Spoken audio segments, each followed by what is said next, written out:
Hello friends, नमस्कार। स्वागत है आप सभी का हमारे यूट्यूब चैनल जीनियस 40 में। मित्रों, इस वीडियो में हम लोग इतिहास विषय से संबंधित महत्वपूर्ण प्रश्नों की चर्चा करेंगे। आइए देर न करते हुए शुरू करते हैं। इतिहास का आज हमारा पहला प्रश्न है, हड़प्पा सभ्यता की खोज किसने की थी? Option A Dayaram Sahni, B Rakhal Das Banerji, C M Vats, D अन्य। तो मित्रों, हड़प्पा सभ्यता की खोज दयाराम साहनी द्वारा किया गया था। कब? 1921 में। 1921 में दयाराम साहनी द्वारा हड़प्पा सभ्यता की खोज की गई थी, इसलिए ऑप्शन ए सही है। ठीक है, आइए दूसरा प्रश्न हमारा है, वह शासक जिसने एक सच्चे जैन मुनि की तरह उपवास के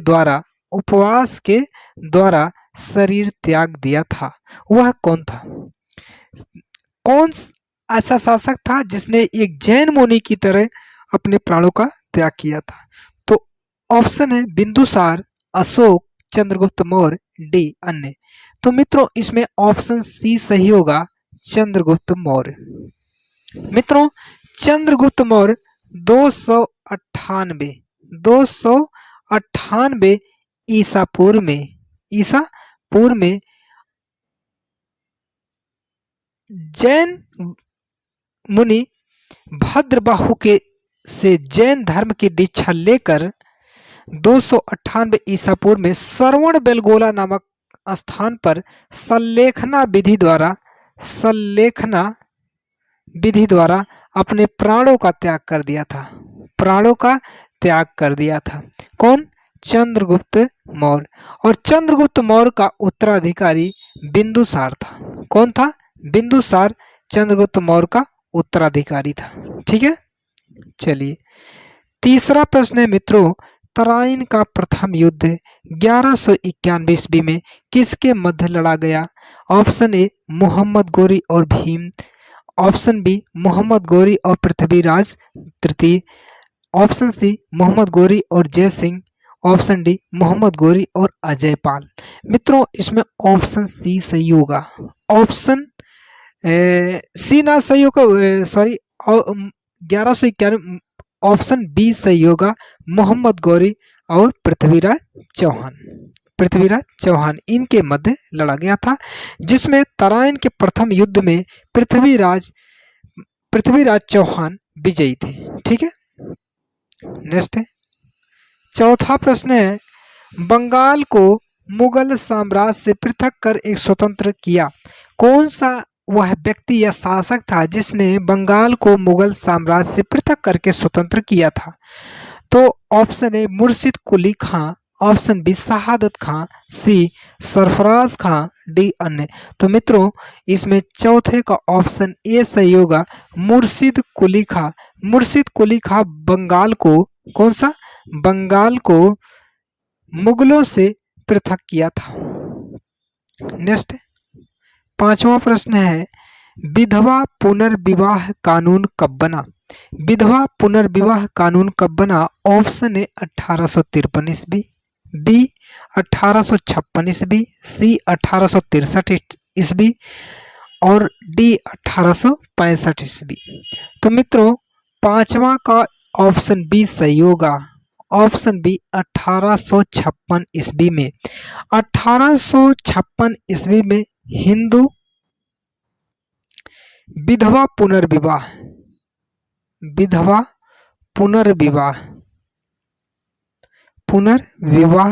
अधिनियम 1856 आया और यह अधिनियम लॉर्ड कैनिंग द्वारा लागू किया गया था। लाया गया था या लागू किया गया था, एक ही बात है। लॉर्ड कैनिंग द्वारा,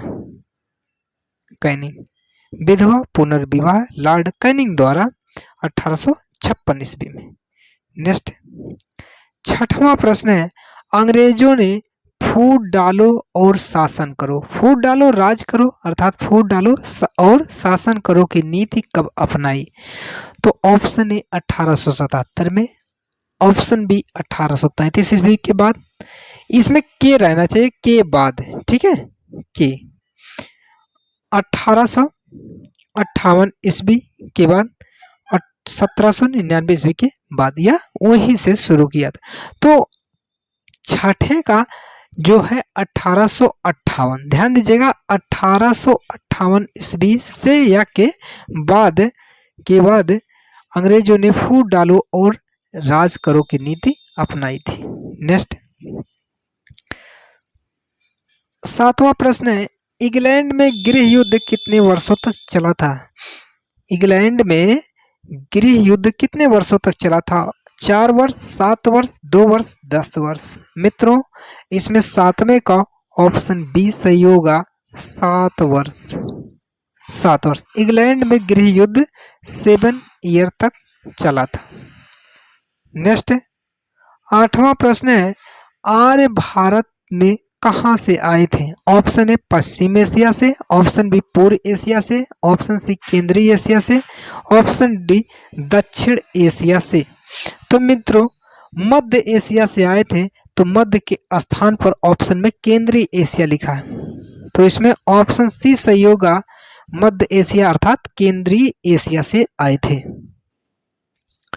चलिए नेक्स्ट 9वां प्रश्न है, किस अवधि में रामायण एवं महाभारत की रचना हुई थी? ऑप्शन ए सिंधु घाटी अवधि में, ऑप्शन बी द्रविड़ अवधि में, ऑप्शन सी वैदिक अवधि में, ऑप्शन डी आर्य अवधि में। तो मित्रों ऑप्शन डी सही होगा, आर्य अवधि में। आर्य अवधि में रामायण एवं महाभारत की रचना हुई थी। रामायण के जो रचयिता हैं वाल्मीकि हैं, वाल्मीकि, जबकि महाभारत के जो रचयिता मुनिवर वेद व्यास। ठीक है। 10वां प्रश्न है, गुप्त समाज यानी गुप्त साम्राज्य की स्थापना किसने की थी? Option A Harshvardhan, B Chandragupta, option C Samudragupta, option D Brahmagupta. मित्रों गुप्त साम्राज्य की स्थापना श्रीगुप्त ने की थी, लेकिन ऑप्शन के तहत अगर आपको ऑप्शन सही करना है तो चंद्रगुप्त प्रथम। चंद्रगुप्त प्रथम गुप्त साम्राज्य का वास्तविक संस्थापक कहा जाता है। ठीक है। चलिए नेक्स्ट 11वां प्रश्न है, पानीपत की द्वितीय लड़ाई किन के मध्य हुई थी, किसके बीच हुई थी? ऑप्शन ए बैरम खां और हेमू, ऑप्शन बी अकबर और मिर्जा हकीम, ऑप्शन सी अकबर और बेगम खां, ऑप्शन डी अकबर और राणा प्रताप। तो मित्रों जो 11 नंबर का प्रश्न उसमें ऑप्शन ए सही होगा, बैरम खां और हेमू के मध्य लड़ा गया था। और ये युद्ध पानीपत की जो द्वितीय लड़ाई है वो 5 नवंबर 1556 को लड़ा गया था। बैरम खां, ठीक है, बैरम खां ने अकबर का प्रतिनिधित्व किया था, अकबर ने, और बड़ी कायरता से मूर्छित हेमू की सर काटकर इसने क्या कर दिया था, इस युद्ध को जीत लिया था। क्योंकि एक मूर्छित योद्धा पर, ठीक है, नियंत्रण नहीं सही था उस समय, कई इतिहासकार इस पर टिप्पणी किए थे। चलिए फिलहाल देखते हैं हम 12वां प्रश्न, मोहम्मद गौरी कहाँ का शासक था? मोहम्मद गौरी कहाँ का शासक था? Option A Afghanistan, B Iraq, C Persia, D तुर्की। तो मोहम्मद गौरी कहाँ का शासक था? तो ऑप्शन बी सही, ऑप्शन ए सही होगा, अफगानिस्तान। अफगानिस्तान, ठीक है मित्रों, अफगानिस्तान का शासक था मोहम्मद गौरी, अफगानिस्तान का शासक था। ठीक है। और गौर नामक स्थान से वो आया था भारत में। आइए 13वां प्रश्न है, मस्तानी किस शासक की प्रेयसी थी? Option A Bajirao Peshwa, option B Nana Saheb, option C Shahu Maharaj, option D Sher Shah. तो ऑप्शन ए सही होगा, बाजीराव पेशवा बाजीराव बल्लार भट्ट, श्रीमंत पेशवा बाजीराव बल्लार भट्ट की प्रेयसी थी। ठीक है। और बाद में इन्होंने शादी किया था और एक शमशेर बहादुर किसरा राव जिसका नाम था, एक पुत्र का जन्म भी हुआ था। हालांकि बाजीराव प्रथम, श्रीमंत पेशवा बाजीराव बल्लार भट्ट की पहली पत्नी काशीबाई थी। ठीक है। चलिए नेक्स्ट बिहार प्रदेश को किस मुस्लिम शासक ने सर्वप्रथम जीता था? Babar, Khilji, Tughlaq, Genghis Khan. तो बख्तियार खिलजी ने जीता था, तो ऑप्शन बी सही होगा, बख्तियार खिलजी। बख्तियार खिलजी। और बख्तियार खिलजी ने ही नालंदा विश्वविद्यालय को जलाकर नष्ट किया था, नालंदा। ठीक है, नेक्स्ट 15वां प्रश्न है, मुगल काल में सर्वप्रथम किस शहर में अंग्रेजों ने अपने कारखाने स्थापित किए?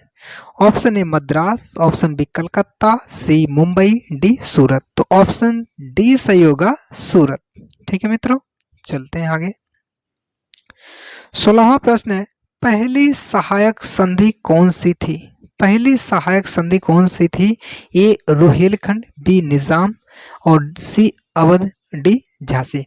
इस प्रश्न के कहने का तात्पर्य है सहायक संधि पर हस्ताक्षर करने वाला पहला व्यक्ति, जिसने पहला सहायक संधि स्वीकार किया था, तो वो निजाम, हैदराबाद का निजाम। ठीक है, ऑप्शन बी सही होगा। नेक्स्ट 17वां प्रश्न है, कर्नाटक संगीत का पितामह किसे कहा जाता है?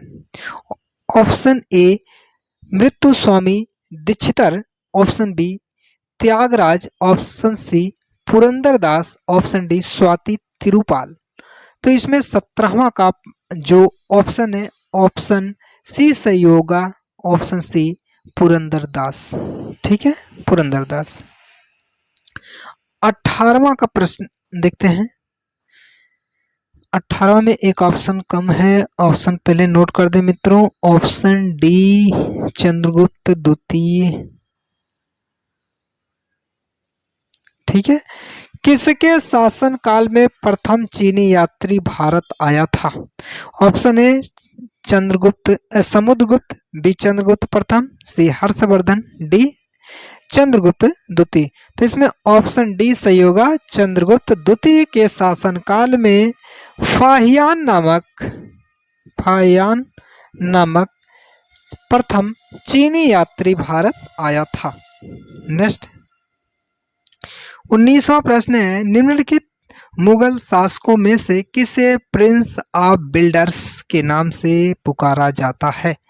Option A Akbar, option B Babur, option C Shah Jahan, option D Jahangir. मित्रों ऑप्शन सी सही होगा, शाहजहां को प्रिंस ऑफ बिल्डर्स कहा जाता है। और क्यों? इसका कारण है शाहजहां के शासन काल को स्थापत्य कला का स्वर्ण युग या स्वर्णिम युग कहा जाता है। ठीक है मित्रों, नेक्स्ट है 20वां प्रश्न है, सिख समुदाय के अंतिम गुरु थे? सिख समुदाय के अंतिम गुरु थे, option A Guru Arjun Dev, option B Guru Tegh Bahadur, option C Guru Govind Singh, option D इनमें से कोई नहीं। तो गुरु गोविंद सिंह। ठीक है, गुरु गोविंद सिंह ये सिख समुदाय के या सिखों के अंतिम गुरु थे, जिनका जन्म 22 दिसंबर मित्रों 22 दिसंबर 1666 को हुआ था पटना में, पटना साहिब या फिर पटना आप कह सकते हैं, पटना में। ठीक है मित्रों, ये हमारे इतिहास के टॉप 20 प्रश्न थे। अब मिलते हैं एक दूसरे वीडियो में और 20-20 प्रश्नों की सीरीज हम चलाएंगे मित्रों, और बाद में प्रश्नों की संख्या बढ़ा दी जाएगी। वीडियो बहुत लंबी ना हो इसलिए हमने सिर्फ मात्र 20 प्रश्न को रखे हैं।